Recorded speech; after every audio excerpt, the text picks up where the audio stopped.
तत्प्रतितं येन तस्मै श्रीगुरुवे नमः। श्रीचैतन्यमनोभीष्टं स्थापितं येन भूतले स्वयं रूप कदा मह्यं ददति स्वपदान्तिकम्। नमो विष्णुपादाय कृष्णपृष्ठाय भूतले श्रीमते भक्तिवेदान्तो स्वामिनीति नामिने।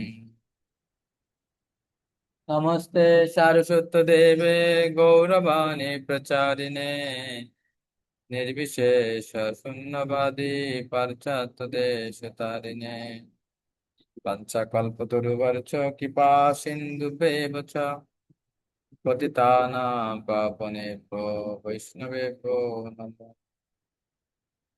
नमो महावदन्नाय कृष्णप्रेमप्रदायते कृष्णाय कृष्णचैतन्यनन्मगौरकृष्ण हे कृष्णा करुणा सिंधु दीनबंधु जगत्पते गोपेश गोपिकान्त राधाकान्त नमस्ते तप्त कांचन गौरांगी राधे वृंदावनेश्वरी विशुभानुसुते देवी प्रणमामि हरिप्रिये।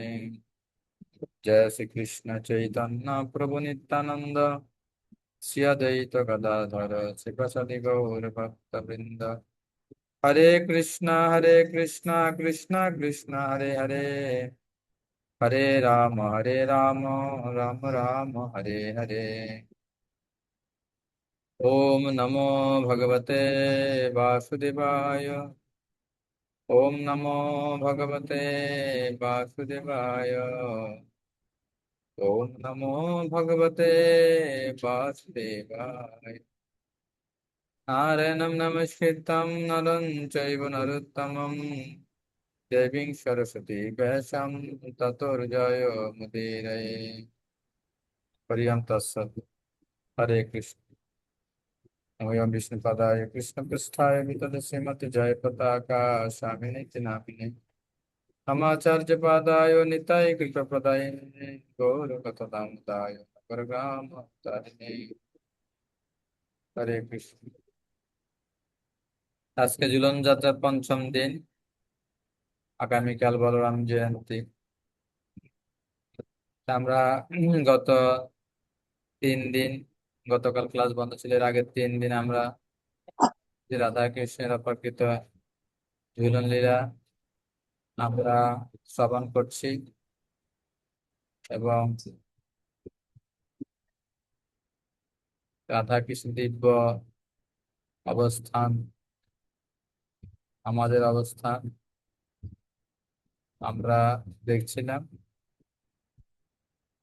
আমরা আজকে একটা লীলা শুনবো। তো অনেকে শুনেছেন হয়তো যে নারদ মুনি একবার ভগবান কৃষ্ণকে সন্তুষ্ট করেন। কৃষ্ণ বলেন, নারদ মুনি, আমি তোমার সেবায় সন্তুষ্ট, এখন তুমি কোনো বর প্রার্থনা করো। নারদ মুনি বলেছেন, আমি এখন না, পরবর্তীতে কোনো এক সময় আমি চেয়ে নিব। এখন বৃন্দাবনের এবং সব জায়গায় নারদ মুনির গমনাগমন সব জায়গায় রয়েছে, সব জায়গায় তিনি যেতে পারেন। তো রাধারানী অনেক কিছু নারদ মুনি থেকে শিখছে। নারদ মুনি মহান ভক্ত। সাধু সঙ্গ সর্বশাস্ত্রিক হয়, লবমাত্র সাধু সঙ্গ সর্বসিদ্ধি হয়। এখন রাধারানী সরলা এবং নারদ মুনির থেকে অনেক কিছু শিখছেন, অনেক কিছু আলোচনা করেন। কৃষ্ণ চিন্তা করছে, রাধারানী শ্রীমতী এত বেশি বেশি নারদ মুনির সঙ্গ করছে, আর নারদ মুনিকে বিশ্বাস নাই, কখন যে আমাদের মধ্যে ভেজাল লাগাই দেয়, মানে আমাদের মধ্যে কি করে দিবে, ঝগড়া বা অভিমান ভেজাল ঢুকিয়ে দিবে, ভাইরাস। এখন কৃষ্ণ বলছে, রাধারানী তুমি নারদ মুনির সাথে মিশো ঠিক আছে, কিন্তু এত বেশি বেশি মিশার দরকার নাই। বলছে, কেন? যে না না, নারদ মুনিকে বোঝা খুব কঠিন, একটু একটু দূরে দূরে থাকবা, এড়িয়ে চলবা। বলছে, না না, তিনি মহান বৈষ্ণব, মহান সাধু, তুমি কিভাবে কথা বলতে পারো? তো দেখো, আমার সাবধান করা দরকার, আমি সাবধান করে দিয়েছি, এরপরে কিছু হলে কিন্তু দোষ আমার নাই, ঠিক আছে? এরপরে কিছু হলে কিন্তু আমাকে দোষ তো দিতে পারবে না। এখন তারপর আদানি কথাটাকে তো পাত্তা দেয় নাই। একদিন এরকম ঝুলন লীলা হবে, শ্রীমতী রাধারানী কৃষ্ণের সঙ্গে সান্নিধ্যে ঝুলনে অংশগ্রহণ করার জন্য খুব সুন্দর করে তিনি সাজছেন, সাজার জন্য প্রস্তুতি নিচ্ছেন, সাজতে। কৃষ্ণ তিনি, আমি আগে বলেছি, অনেক সময় কৃষ্ণ অনেক আগে এসে যান, একদম লীলা শুরু হওয়ার আগে চলে আসে। তো ওই দিন সমস্ত সখীরা সহ কৃষ্ণ অলরেডি লীলাস্থলীতে এসে গেছে। আমাদের রাধারানী তখনও আসি পৌঁছাচ্ছেন না, দেরি হচ্ছে আসতে। এমন সময় ওখানে নারদ মুনি হাজির। তো নারদ মুনি হাজির হয়ে দেখছে রাধারানী এখনো আসে নাই, সমস্ত গোপী আছে, কৃষ্ণ আছে। তো কৃষ্ণকে বলছে, হে কৃষ্ণ, তুমি তো আমাকে একদিন একটি বর দিতে চেয়েছিলে, আমার ইচ্ছা পূর্ণ করতে চেয়েছিলে, আজকে কি দয়া করে আমার ইচ্ছাটা কি পূর্ণ করা যাবে? বলছে, হ্যাঁ হ্যাঁ, কেন নয়, অবশ্যই পূর্ণ করবো আপনার ইচ্ছে, কেন পূর্ণ করবো না? আপনি সাধু মানুষ, মহান বৈষ্ণব, একটা ইচ্ছা আপনার, বলুন কি ইচ্ছা? বলছে, আমার ইচ্ছা হলো আপনি আজকে, অন্যদিন তো শ্রীমতী রাধানের সাথে ঝুলন লীলা করেন, আজকে আপনি এই ললিতা দেবীর সাথে ঝুলন করুন, আমি এটা উপভোগ করতে চাই, দর্শন করতে চাই। বলছে, না না, এটা কিভাবে সম্ভব? রাধারানী ছাড়া ঝুলন, এবং উনি রাধারানী তো খুবই অভিমান করবে, রাগ করবে, এবং ললিতা দেবীও ঝুলন করতে চাইবে না রাধারানীকে ছাড়া, কারণ রাধারানী হচ্ছে ওনাদের নায়িকা শিরোমণি। নারদ মুনির বাঞ্ছা যে না না, আমি চাই আপনি, এখন তো রাধারানী আসে নাই, আসলে সমস্যা হতো না, এখন তো আসতে দেরি হচ্ছে, তো আমরা এতক্ষণ ওয়েট করবো, বসে থাকবো শুধু শুধু, আপনি একটু ঝুলন লীলা করুন ললিতা দেবীর সাথে। কিসব চিন্তা করছে সাধু মানুষ, তা একটা অভিলাষ করেছে, এই অভিলাষটা একটু পূর্ণ করে কি হয়েছে? সাধুর, ভগবান আবার ভক্তের অধীন না। সাধু নাম হৃদয় মজ্জাম, সাধু নাম হৃদয় তো আম, না মদনান্তে তেন জানন্তি নাহম তেব্য মনাগপি, অহম ভক্ত পরাধীন ঈশ্বরতন্ত্রৈব দ্বিজ, সাধু বিগ্রস্ত হৃদয় ভক্তের ভক্ত জনা প্রিয়। অহম ভক্ত পরাধীন, আমি ভক্তের অধীন, এখন আমার ভক্তের অভিলাষ আমি পূর্ণ করব। তখন বলছি, ললিতে, এই নারদ মুনির ইচ্ছা তোমার সাথে আজকে ঝুলন লীলা করব। ললিতা বলে, না না না, এ কিভাবে সম্ভব, অসম্ভব, ইম্পসিবল। আমি মুখের উপর বলছি, ইম্পসিবল। শ্রীমতীর স্থান, এই শ্রীমতীর স্থান আমি দখল করতে পারবো না, আমি তোমার সাথে ঝুলন করতে পারি না, সম্ভব নয়। এই যে দেখো, এখন তো রাধারানী আসে নাই, আর নারদমুনির ইচ্ছা সাধুকে খুশি করার জন্য, কি হয়েছে, আসো, ঝুলন লীলা কর। নারদমুনি অনুরোধ করছে। এখন অনিচ্ছা সত্ত্বেও সখী এবং কৃষ্ণের পীড়াপিড়িতে ললিতা দেবী ওই ঝুলন মঞ্চে দোলনাতে বসলো, এবং খুব ভয়ে ভয়ে সন্তর্পণে, খুবই অনিচ্ছায় কুজো হয়ে, মানে কুচকুচি হয়ে ললিতা দেবী করছে। আর এদিকে সখীরা পিছন থেকে কি করছে, ঝুলন শুরু করে দিয়েছে, ঠেলা দিচ্ছে। আর কৃষ্ণ, মানে উনি তো ওনার অনেক খুশি করার ইচ্ছা, ওনার এমন, এমন না যে ললিতা দেবীর সাথে ওনার আজকে ঝুলন করার ইচ্ছা হয়েছে, যদি সবকিছু ভগবানের ইচ্ছাই, কিন্তু এখন নারদ মুনির এটা অভিলাষ। তো এখন সুন্দর ঝুলনীলা চলছে, আর কৃষ্ণ ইচ্ছে মনে করছে যে নারদ মুনি খুশি হচ্ছেন। কিন্তু ললিতা দেবী খুব ভয়ে এদিক সেদিক তাকাচ্ছে, কখন রাধারানী এসে পড়ে আমাকে দেখে পেলে এই অবস্থায়, তাহলে তো আজকে কোনো রক্ষা নাই। হঠাৎ করে ওখান থেকে নারদ মুনি উধাও। এখন নারদ মুনি উধাও হয়ে গেছে, কৃষ্ণ চারদিক খুঁজছে নারদ মুনি কোথায়, আরে নারদ মুনি কোথায়? নারদ মুনিকে দেখে না। আমি নারদ মুনিকে খুশি করার জন্য ললিতা দেবীর সাথে ঝুলন করছি, নারদ মুনি কোথায়? এইদিকে নারদ মুনি কোথায় এসে গেছে, শ্রীমতী রাধারানী যেখানে সাজগোজ করছেন, মেকআপ নাকি ড্রেসিং রুম, ড্রেসিং করছেন। তখন বলছে, তুমি কি করছো? কি করছি মানে, আমি এখন ঝুলন যাবো, তাই আমি খুব সুন্দর করে সেজে গুজে। আরে কার জন্য সাজছো, কেন? কৃষ্ণের জন্য। আরে কৃষ্ণের জন্য সাজছো? কৃষ্ণ তো অলরেডি ঝুলন করছে, ঝুলন তো চলছে, কি বল, অসম্ভব। আমি নায়িকা শিরোমণি, আমি প্রধানা, আমি এখন এখানে, আমাকে ছাড়া ঝুলন শুরু হয়, আপনি আমাকে মিথ্যা কথা কেন বলছেন? তা আমি মিথ্যা কথা বলছি, সাধু মিথ্যা কথা? সি সি সি, আমি কখনো মিথ্যা কথা বলি না। এখন রাধানি রেগে যাচ্ছে, আরে অসম্ভব, কিভাবে সম্ভব নয়, আমাকে ছাড়া ঝুলন হতে পারে না। আচ্ছা, আমার কথা বিশ্বাস না হলে চলো, নিজের চোখে দেখবে, নিজের চোখকে তো বিশ্বাস করবে। এখন রাধারানীকে বুঝিয়ে নারদমুনি সে লীলাস্থলীর দূর থেকে না রাধারানীকে দেখাচ্ছে, দেখছো? ওই দেখো, কৃষ্ণ কি আনন্দে ললিতা দেবীর সাথে ঝুলন লীলা করছে। আর দেখো দেখো, তুমি এসে গেছো কিনা বা তুমি দেখতে পাবে কিনা, এই জন্য কৃষ্ণ এদিক ওদিক তাকাচ্ছে, যেন তোমাকে দেখছে, তোমাকে খুঁজছে, তুমি আসছে কিনা।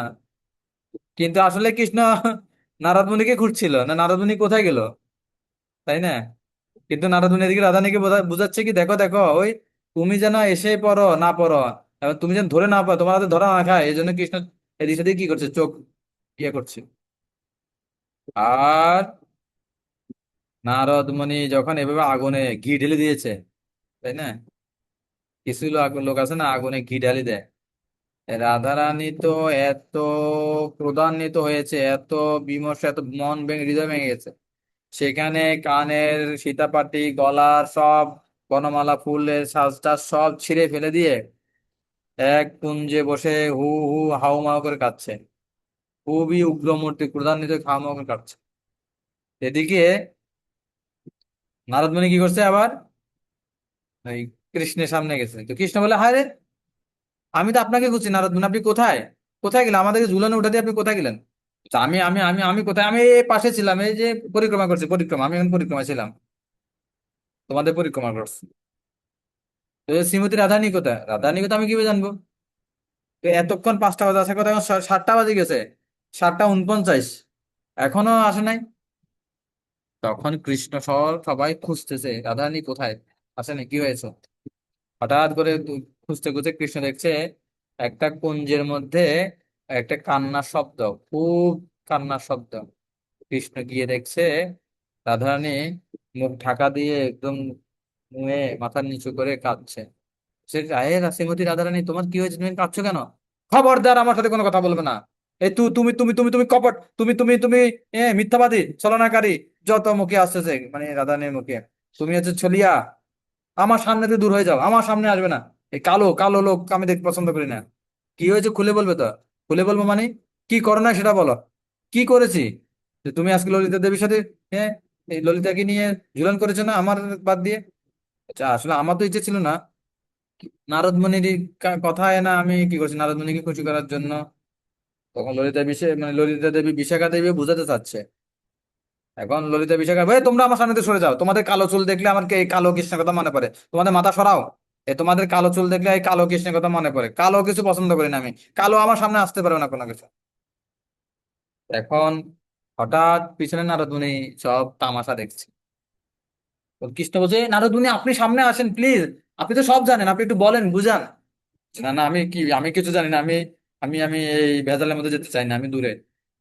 তখন ললিতা বিশাখা কৃষ্ণ বুঝাচ্ছে যে না, নারদ মুনির ইচ্ছে, নারদ মুনি এরকম বলেছে, কিন্তু রাধারানী বুঝতেছে না। এখন বলছে, তোমাকে কে বলেছে যে আমি ললিতা দেবীর সাথে ঝুলন করছি? কেন কে বলবে, মানে এই নারদ মুনি তো বলেছে, নারদ মুনি তো আমার কাছে গিয়ে বলেছে, আমাকে এখানে এনেছে এবং আমাকে দেখিয়েছে। এই যা, নাটের গুরু তো নারদ মুনি, আমি তোমাকে বললাম না এই নারদ মুনির সাথে বেশি মেশা যাবে না। নারদ মুনি আমাকে এখানে এভাবে এভাবে করে ফাঁসিয়ে দিয়ে, আর ওখানে তোমাকে গিয়ে এরকম করে ভেজাল লাগিয়ে দিচ্ছে, যাতে তোমার আর আমার মধ্যে অভিমান হয়। এরপরে নারদ মুনি ওখান থেকে বিনা বাজি হরে কৃষ্ণ কীর্তন হাসি হেসে দিয়েছে, মানে সব হেসে দিয়েছে, নারদ মুনি সব বলে দিয়েছে। ওদের রাধারানী সখীরা সব খুশি হয়েছে, মানে আনন্দ পেয়েছে। আর এই অভিমান, মান অভিমান, এগুলো হচ্ছে অন্তরঙ্গ অত্যন্ত অমৃতময় লীলা। তো নারদ মুনিও এই লীলা কি সহায়ক ছিলেন, পরবর্তীতে রাধারানীকে খুশি করে যায়। এখন সবাই শ্রীমতী রাধারানীকে নিয়ে কি করেন, এই ঝুলন লীলা করেন। তো আমি একটা ঝুলন লীলা বললাম, এই লীলাটা অনেক শ্রবণ করেছেন, আরো লীলা আছে। এখন সময় না, আমরা আজকে বলরাম জয়ন্তী, যেহেতু বলরাম, আগামীকাল বলরাম জয়ন্তী, আমরা একটু বলরাম জয়ন্তী, ভগবান বলদেবের একটু লীলা বা তত্ত্ব যদি 10 মিনিট আলোচনা করতে পারি, 20 মিনিট আছে, 20 মিনিট আলোচনা করবো, তাই না?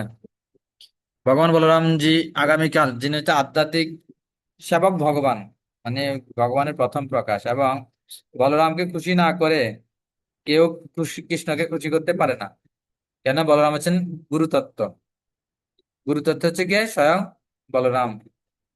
তাই বলরামের কৃপা হলে, বলরাম মানে নিত্যানন্দ, তাই বলরামজির কৃপা হলে কেউ কৃষ্ণ সেবা, কৃষ্ণকে লাভ করতে পারে। ভগবান বলরাম, তো ভগবান বলরামকে সর্ব অবতারী কৃষ্ণ স্বয়ং ভগবান, তাহার দ্বিতীয় দেহ শ্রী বলরাম। সমস্ত অবতারের অবতারই হচ্ছে কৃষ্ণ। এ হচ্ছে কৃষ্ণ, আর কৃষ্ণের প্রথম প্রকাশ, মানে একদম প্রথম কৃষ্ণ থেকে প্রথম যে প্রকাশ, তিনি হচ্ছেন বলরাম। একদম কৃষ্ণ, মানে এখানে কোনো নারায়ণ বিষ্ণু বা কারো না। কৃষ্ণ প্রথম প্রকাশ হচ্ছে বলরাম। বুঝা গেল? প্রথম প্রকাশ, তাহার দ্বিতীয় দেহ, মানে কৃষ্ণ আর বলরামের মধ্যে কোনো পার্থক্য নেই, শুধু গায়ের রংটা ভিন্ন, একজন কালো, একজন সাদা শুভ্র, আর কোনো পার্থক্য নেই। কৃষ্ণ এক পা ছাপ সামনে দিয়ে গেল, আরেক পা পিছে থাকলো, এক পা যে ছাপ পড়লো সেটা বলরাম। একই স্বরূপ দয়ে ভিন্ন মাত্র কায়, আদ্য কায় বুহ কৃষ্ণ লীলার সহায়। দুজনের স্বরূপ এক, দেখছেন, কেবল তাদের দেহ ভিন্ন। শ্রী বলরাম হচ্ছেন কৃষ্ণের প্রথম কায় বুহ, এবং তিনি শ্রীকৃষ্ণকে তার লীলায় সহায়তা করেন। তাই যে শ্রীমতী রাধারানী সখীরা এবং গুরু পরম্পরা ধারায় এই যে গুরুবর্গ, আচার্যবর্গ, প্রভুপাদ, আমাদের গুরুবর্গ কি করছেন? সবাই এই কৃষ্ণ লীলায় সহযোগিতা করছেন। মহাপ্রভুর আদেশ, মহাপ্রভুর যে লীলা, পৃথিবীতে আছে যত নগর আদি গ্রাম, সর্বত্র প্রচার হবে মোর হরিনাম। এই যে মহাপ্রভুর নির্দেশ, অদ্যাপি চৈতন্য লীলা করে গৌর রায়, কোন কোন ভাগ্যবান দেখিবারে পায়। এই যে এখনো চৈতন্য লীলা চলছে, এই যে সারা পৃথিবীতে জগৎ ব্যাপী যে হরিনাম প্রচার হচ্ছে, এটা চৈতন্য লীলা। কেন? মহাপ্রভু বলে গেছেন, পৃথিবীতে আছে যত নগরাদি গ্রাম, সর্বত্র প্রচার হবে মোর হরিনাম। এই জন্য আমাদের উদ্দেশ্য কি? আমাদের উদ্দেশ্য হচ্ছে ভগবানের এই ইচ্ছা পূরণে সহায়তা করা। ভগবানের কি ইচ্ছা? ভগবানের ইচ্ছা হচ্ছে আমার গীতার জ্ঞান যে অন্যকে বলবে, আমার বাণী, আমার মহিমা যে অন্যকে শ্রবণ করাবে, যে আমার কোন জীবকে আমার চরণে আশ্রয় আনবে, তার মতো কোন প্রিয়তম আমার কেউ হবে না। এটা হচ্ছে কৃষ্ণকে সহযোগিতা করা। চৈতন্য মহাপ্রভু কি জন্য এসেছেন? না, জীব যারা কৃষ্ণ ভক্তি করে, কৃষ্ণকে জানতে, নিত্য পিতার সাথে সম্পর্ক লাভ অর্জন করে এবং ভগবানের চরণে আসে। তাই বলরামের পরম্পরা বা বলরামের পদাঙ্ক অনুসরণ করে আমাদের একটাই কর্তব্য, ভগবানকে সহযোগিতা করা। ভগবানকে সহযোগিতা মানে কি? গুরুদেবকে সহযোগিতা করার মাধ্যমে ভগবানের বাণী প্রচারে সহযোগিতা করা। তখন ভগবান তার কাছে ঋণী হয়ে যান। এমন ঋণী হন, ভগবান কিছু দিয়ে তাকে শোধ করতে পারেন না। মদ ভক্তেষু অভিদাস্যতি, সেই কৃষ্ণ নবদ্বীপে শ্রী চৈতন্য চন্দ্র, সেই বলরাম সঙ্গে শ্রী নিত্যানন্দ। সেই কৃষ্ণই নবদ্বীপে মহাপ্রভু রূপে এসেছে, চৈতন্য চন্দ্র রূপে, আর সেই বলরাম নিত্যানন্দ রূপে এসেছেন।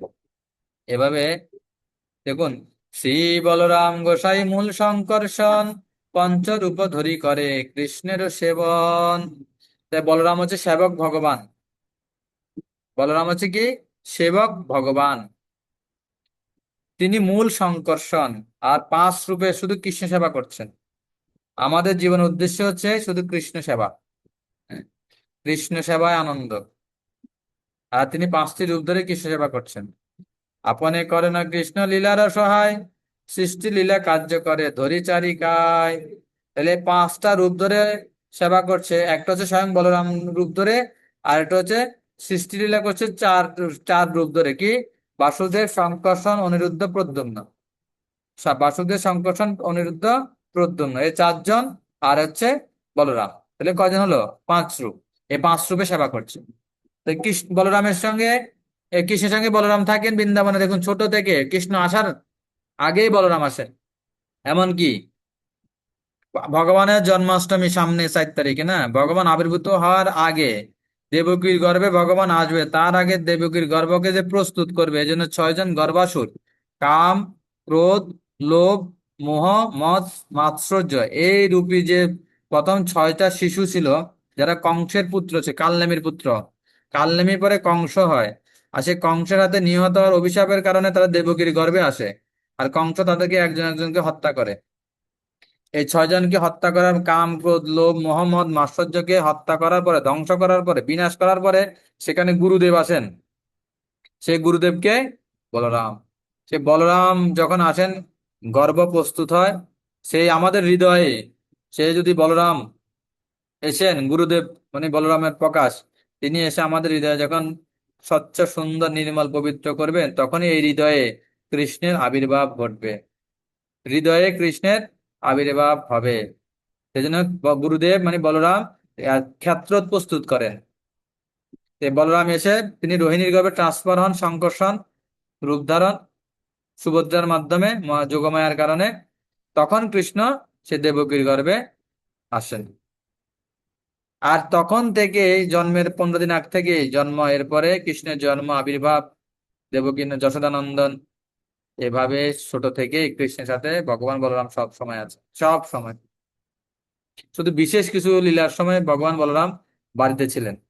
যেমন যেদিন ব্রহ্মা ব্রহ্মা গোবাস্য গোপবালক সবাইকে হরণ করবেন, এবং কৃষ্ণ 1 বছর ধরে বৃন্দাবনের ব্রজবাসী সবার ঘরে তিনি বিভিন্ন রূপ ধরে, গোপবালকের রূপ ধরে, গাভীর বাছুরের রূপ ধরে তিনি বৃন্দাবনের প্রত্যেক ঘরে ঘরে থাকবেন। এটা যদি বলরাম থাকতো তাহলে এটা করতে পারতেন না, কেন বলরাম ধরে ফেলতে পারতো। বলরামের সামনে কিছু লুকিয়ে রাখতে পারে না ভগবান কৃষ্ণ। এই জন্য বলরাম ওই দিন যায় নাই। কেন?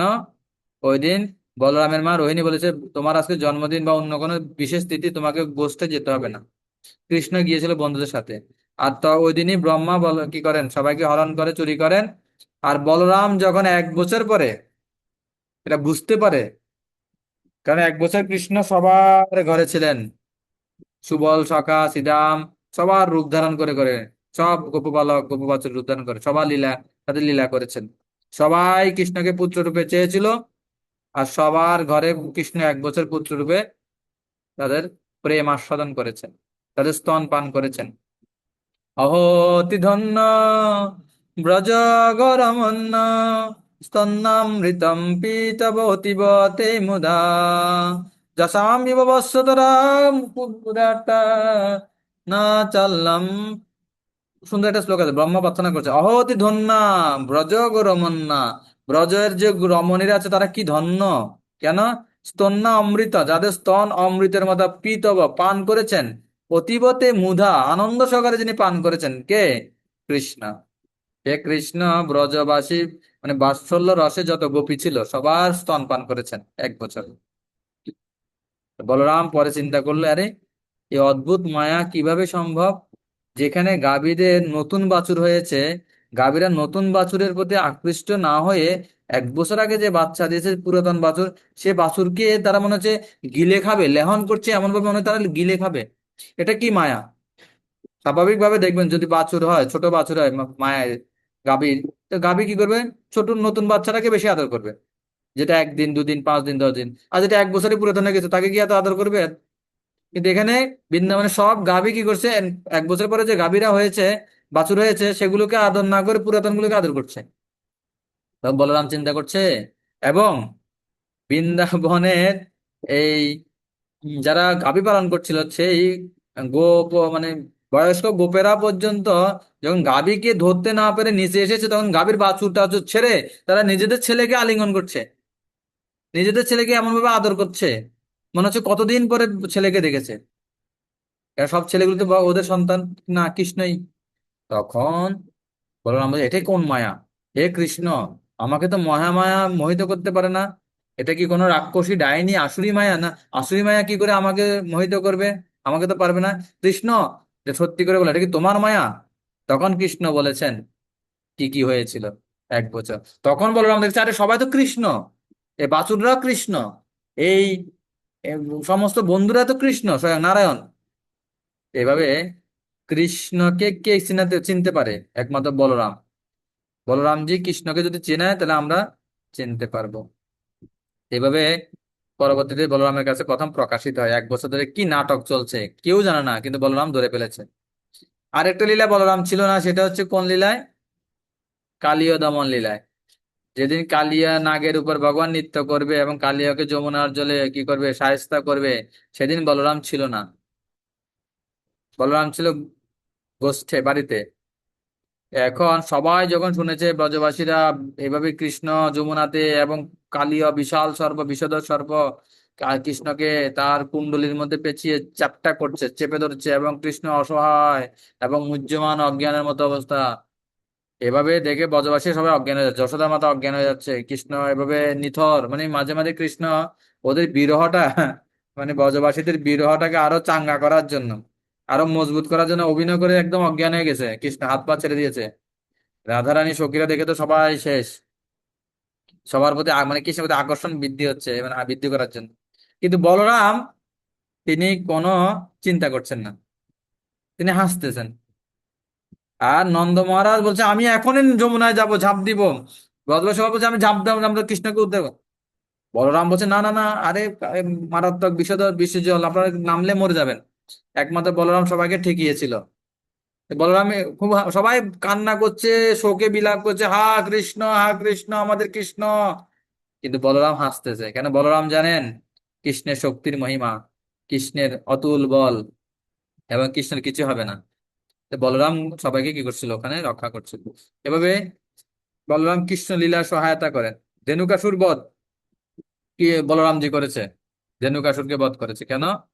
এই বালির পুত্র অঙ্গদ, এবং সেই বংশের একটা অংশ ছিল এই ধেনুকাসুর। তো ভগবান রামচন্দ্র কথা দিয়েছে যে আমি বালির কোনো বংশধরকে আর হত্যা করব না। তাই ভগবান নিজে তো হত্যা না করে বলরামকে দিয়ে ধেনুকাসুরকে বধ করিয়েছে। তারপরে বৃন্দাবন আরেকটা অসুর আছে প্রলম্বাসুর। সে গোপবন্ধু রূপে এই গোষ্ঠে প্রবেশ করে, এবং ওই দিন খেলা হচ্ছিল, দুইটা দল হয়েছে, কৃষ্ণ একটা দল, বলরামের একটা দল। যে দল হেরে যাবে তারা কি করবে? এই পরাজিত দলেরা যারা জিতবে তাদেরকে কাঁধে চড়িয়ে ঘুরাবে। মানে কাঁধে ওদেরকে চড়াবে, তারা ঘুরাবে। তো এখন ওই দিন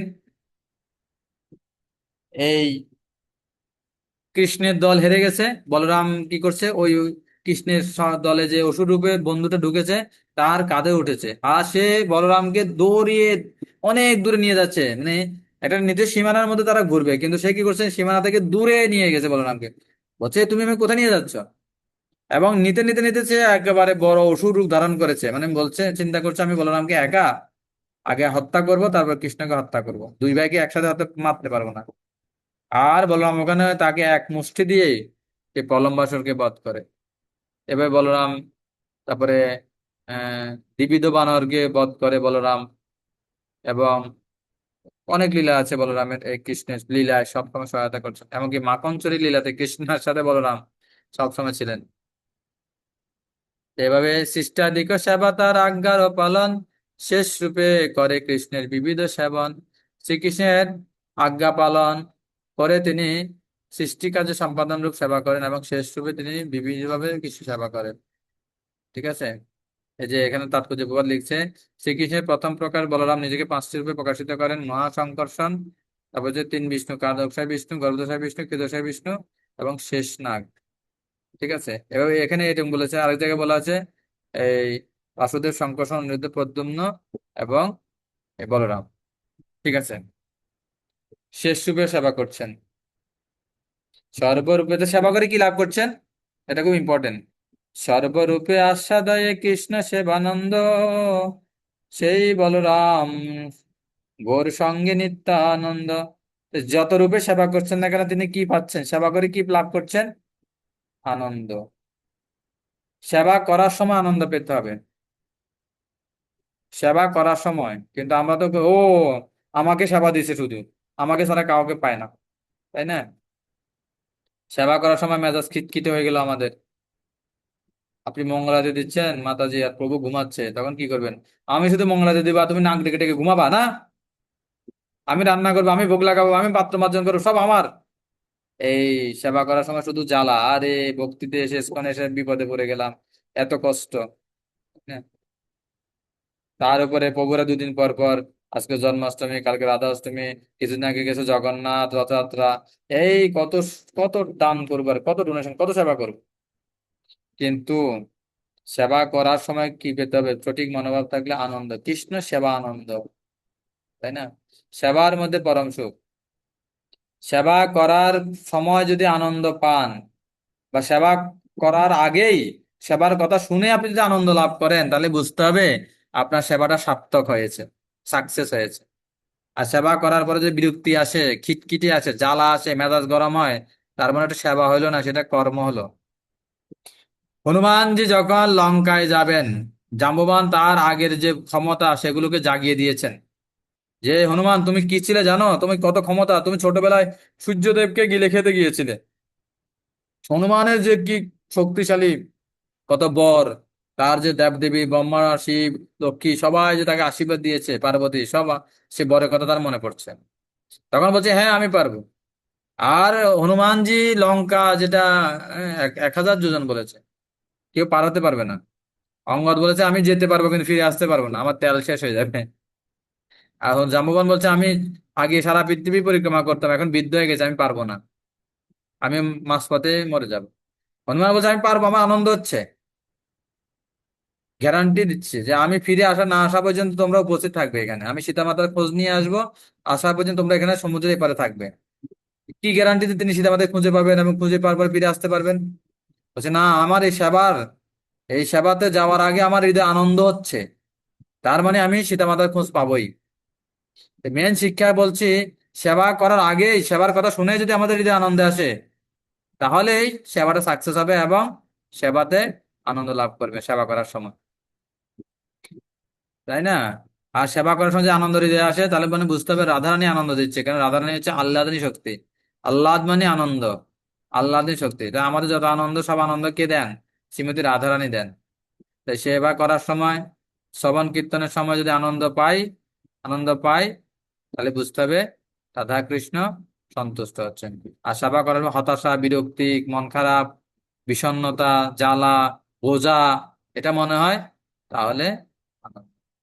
তাই ভগবান বলরাম সর্বরূপে কৃষ্ণ সেবানন্দ আস্বাদন করেন। সব রূপে তুমি কৃষ্ণ সেবা করে, তুমি এক রূপে না, 5 রূপে সেবা করছে, আমরা তো এক রূপে সেবা করছি একটু। হ্যাঁ, 24 ঘন্টার মধ্যে কতক্ষণ সেবা করি, তাতেই বিরক্ত।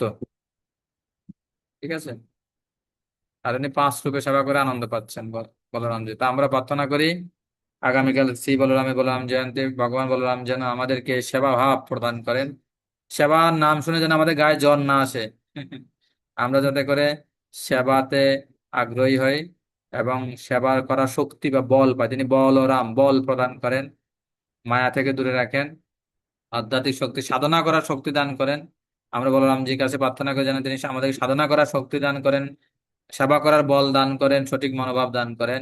আমরা যেন পূর্ণ পবিত্র মানসিকতায় ভাবে আমরা আগামীকালে বলরাম জয়ন্তী এবং ঝুলন যাত্রার অন্তিম দিন উদযাপন করতে পারি। দুপুর পর্যন্ত উপবাস, এরপর অভিষেক হবে, অভিষেকের পরে প্রসাদ হবে। আর যাদের আসার সুযোগ আছে দামে আসবেন, না হলে ঘরে উপবাস থেকে বলরাম যে চরণে পুষ্পাঞ্জলি দিয়ে ওরা প্রসাদ গ্রহণ করবেন। হরে কৃষ্ণ হরে কৃষ্ণ, কৃষ্ণ কৃষ্ণ হরে হরে, হরে হরে রাম হরে কৃষ্ণ রাম, কৃষ্ণ কৃষ্ণ রাম হরে হরে, রাম। হরে রাম হরে রাম, কারো কোনো রাম প্রশ্ন, রাম হরে মন্তব্য, হরে। জিজ্ঞাসা?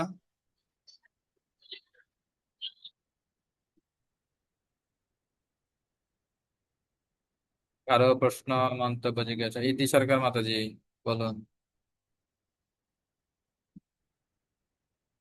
হরে কৃষ্ণ, প্রণাম প্রভু শ্রীচরণে। প্রণাম মাতাজি। অনেক সুন্দর লীলা শোনাইছেন, নারদ মুনির লীলা বললেন, অনেক ভালো লেগেছে ওটা। আর বলরাম পূর্ণিমার প্রভু তো 12টা পর্যন্ত উপবাস তো। হ্যাঁ, 12টা পর্যন্ত উপবাস, অর্ধবেলা। আমাদের কি কি করণীয় একটু বলেন, কি কি করব?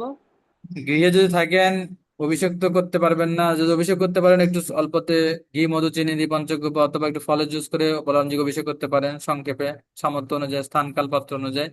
আর পুষ্পাঞ্জলি করবেন, আর বলরামের মাহাত্ম্য পাঠ করবেন, শ্রবণ করবেন, লীলা আস্বাদন করবেন, লেকচার শুনবেন, বেশি বেশি জপ করবেন প্রভু, এদিন। মাহাত্ম্যটা কোন জায়গা? বলরামের ওই মাহাত্ম্যটা কোন? তো বলরামের লীলা শ্রবণ করলেই, এই যে এখন যেটা বললাম, এটা তো ভগবানের মহিমা, বলরামের মহিমা। বলরামের লীলা শুনবেন, মাত্র পাঠ করবেন, আলোচনা শুনবেন, আর বেশি জপ করবেন, ভাগবত পড়বেন, কৃষ্ণ ভাবনায় থাকবেন, প্রার্থনা করবেন, এবং গুরু মহারাজের জন্য প্রার্থনা করবেন। গুরু মহারাজ বলরামের প্রতিনিধি, এভাবে কৃষ্ণ ভাবনাময় ভাবে উদযাপন করা। ঠিক আছে? ঠিক হরে আছে, ঠিক কৃষ্ণ, আছে প্রভু। ধন্যবাদ প্রণাম প্রভু।